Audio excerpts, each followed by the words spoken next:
안녕하세요, 여러분. 오늘은 비례배분에 대해 알아보도록 할게요. 비례배분에서 배분이란 단어의 뜻은 나누어 준다는 의미를 가지고 있어요. 그런데 배분 앞에 비례라는 말이 있으므로 비례배분이란 전체를 주어진 미로 배분한다는 것을 뜻해요.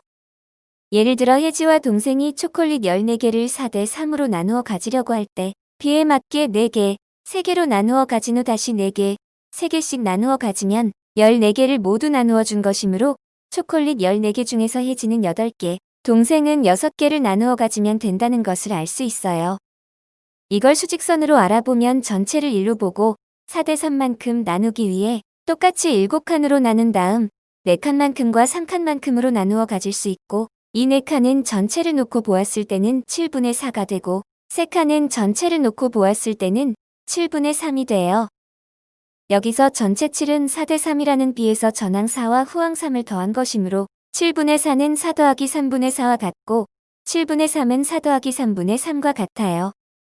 그럼 이제 전체를 1이 아닌 초콜릿 14개를 전체로 보면 14개를 4대 3으로 비례배분하는 것이므로 14의 7분의 4와 14의 7분의 3만큼 나누면 되는데 이때 7의 비의 전항과 후항을 더한 것과 같다고 했으므로 14 곱하기 4 더하기 3분의 4는 14 곱하기 7분의 4는 8. 8개. 14 곱하기 4 더하기 3분의 3은 14 곱하기 7분의 3은 6. 6개로 구할 수 있게 돼요. 즉, 비례배분을 할 때는 주어진 비의 전항과 후항의 합을 분모로 하는 분수의 비로 나타내어 구하면 돼요. 이해되었죠? 네, 선생님. 문제를 풀어볼게요. 색칠된 것 안에 수를 주어진 비로 나누어 괄호 안에 써보시오. 비례배분을 하려면 주어진 비의 전항과 후항을 분모로 하는 분수의 비로 나타내어 구하면 된다고 했어요. 따라서 첫 번째 문제를 풀어보면 42 곱하기 2 더하기 5분의 2는 42 곱하기 7분의 2는 12이고 42 곱하기 2 더하기 5분의 5는 42 곱하기 7분의 5는 30이므로 2대 5로 비례배분하면 12와 30이 돼요. 나머지 문제는 여러분이 풀어보세요. 63 곱하기 8 더하기 1분의 8은 63 곱하기 9분의 8은 56이고 63 곱하기 8 더하기 1분의 1은 63 곱하기 9분의 1은 7이에요. 104 곱하기 6 더하기 2분의 6은 104 곱하기 8분의 6은 78이고 104 곱하기 6 더하기 2분의 2는 104 곱하기 8분의 2는 26이에요. 144 곱하기 5 더하기 7분의 5는 144 곱하기 12분의 5는 60이고 144 곱하기 5 더하기 7분의 7은 144 곱하기 12분의 7은 84예요. 120을 주어진 비로 바르게 나누어 구해보시오. 먼저 주어진 비를 간단한 자연수의 비로 나타내어 보세요. 0.6대 1과 5분의 2는 0.6대 1.4는 6대 14는 3대 7. 이제 120을 구한 자연수의 비로 비례배분해 보세요. 120 곱하기 3 더하기 7분의 3은 120 곱하기 10분의 3은 36. 120 곱하기 3 더하기 7분의 7은 120 곱하기 10분의 7은 84예요. 이번에는 비례배분을 이용하여 문제를 해결해 보도록 할게요. 먼저 비례배분을 이용하여 문제를 해결하는 방법은 아래와 같아요. 1번, 조건에 맞게 구하려는 것을 나타냅니다. 2번, 1번에서 나타낸 비로 비례배분 또는 비의 성질을 이용하여 답을 구합니다. 이때 나타낸 비가 간단한 자연수의 비가 아니면 먼저 간단한 자연수의 비로 나타냅니다. 3번, 구한 답끼리 더하여 전체가 되는지 확인합니다. 문제를 예로 들어서 설명해 볼게요. 혜지와 동생은 용돈 10,000원을 3대 2로 나누어 가지려고 합니다. 혜지가 가지게 되는 용돈은 얼마인지 알아보시오. 먼저 비례배분을 이용하여 답을 구해볼게요. 혜지가 가지게 되는 용돈의 양은 전체 양의 얼마에 해당될까요?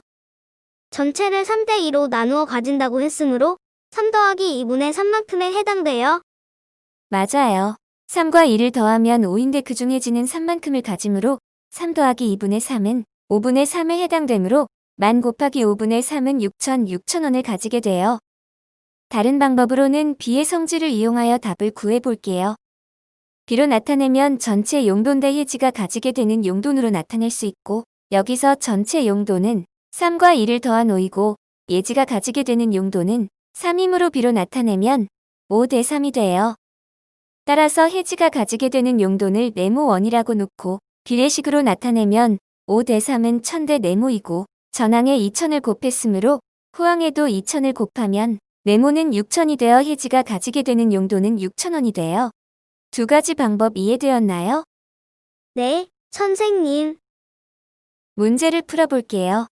혜민의 학교 6학년 전체 학생은 176명이고 남학생 수와 여학생 수의 비는 6대 5입니다. 6학년 여학생은 몇 명인지 구해보시오.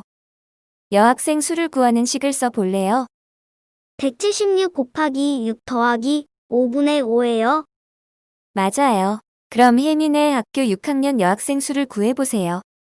176 곱하기 11분의 5는 80. 80명이에요. 연필 156자루를 학생 수에 따라 두 반에 나누어 주려고 합니다. 두 반의 연필을 각각 몇 자루씩 나누어 주어야 하는지 구해보시오. 먼저 1반과 2반의 학생 수의 비를 간단한 자연수의 비로 나타내보세요. 24대 28의 전항과 후항을 최대 공약수 4로 각각 나누면 6대 7이 돼요. 맞아요. 이제 연필 156자루를 구한 자연수의 비로 비례배분해보세요. 1반은 156 곱하기 6 더하기 7분의 6은 156 곱하기 13분의 6은 72.